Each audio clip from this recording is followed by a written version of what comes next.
Welcome to Nandyal news 9 ముందుగా headlines. నంద్యాలలో పత్తి రైతుల కోసం కొనుగోలు కేంద్రాలు ఏర్పాటు. నవంబర్ 3 నుంచి ప్రారంభం. ఈ అవకాశాన్ని వినియోగించుకోండి. మార్కెట్ యార్డు డైరెక్టర్ కల్పన కుమారి వెల్లడి. నంద్యాలలో వైసీపీ లీగల్ సెల్ న్యాయవాదుల ఆధ్వర్యంలో మెడికల్ కాలేజీల ప్రైవేటీకరణకు వ్యతిరేకంగా కోటి సంతకాల సేకరణ ప్రక్రియను ప్రారంభించిన ప్రతాప్ రెడ్డి. జెడ్పీటీసీ, ఎంపీటీసీ, ఎంపీపీలుగా గౌరవ వేతనం కోసం 26 నెలలుగా ఎదురు చూస్తున్నాం. ప్రభుత్వ ఆగ్రహం వ్యక్తం చేసిన ఎంపీపీ ప్రభాకర్.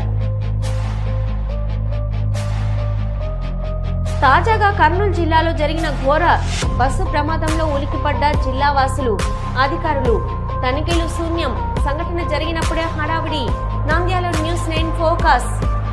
నంద్యాల శ్రీ బాలాజీ విద్యా మందిరంలో పోలీస్ అమరవీరుల వార్షికోత్సవాలు. కానిస్టేబుల్ సురేంద్ర చిత్రపటానికి నివాళులర్పించిన సీఐ సుధాకర్ రెడ్డి.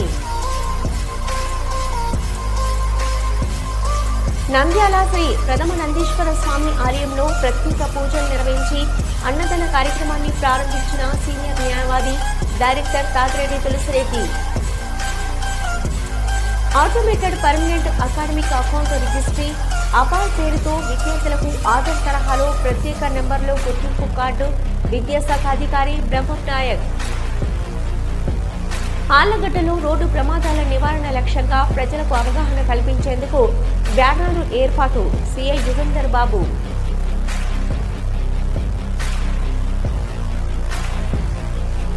సోలార్ విద్యుత్ అవసరమైన పరికరాలను కేంద్ర ప్రభుత్వం సబ్సిడీపై అందిస్తుంది.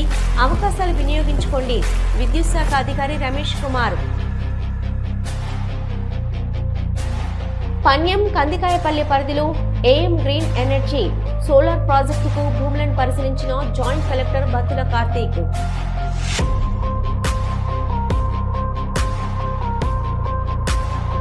హలో, నంద్యాల న్యూస్ 10 మీ చుట్టూ జరిగే సంఘటనల్ని మా దృష్టికి తీసుకురావాలి అనుకుంటున్నారా? అయితే ఇంకా ఆలస్యం ఎందుకు? మా వాట్సాప్ నెంబర్ 9849700865కి సమాచారాన్ని ఎప్పటికప్పుడు పంపించండి. మా నంద్యాల న్యూస్ 10 ద్వారా మీ సమస్య పరిష్కరించుకోవడానికి ముందడుగు వేయండి.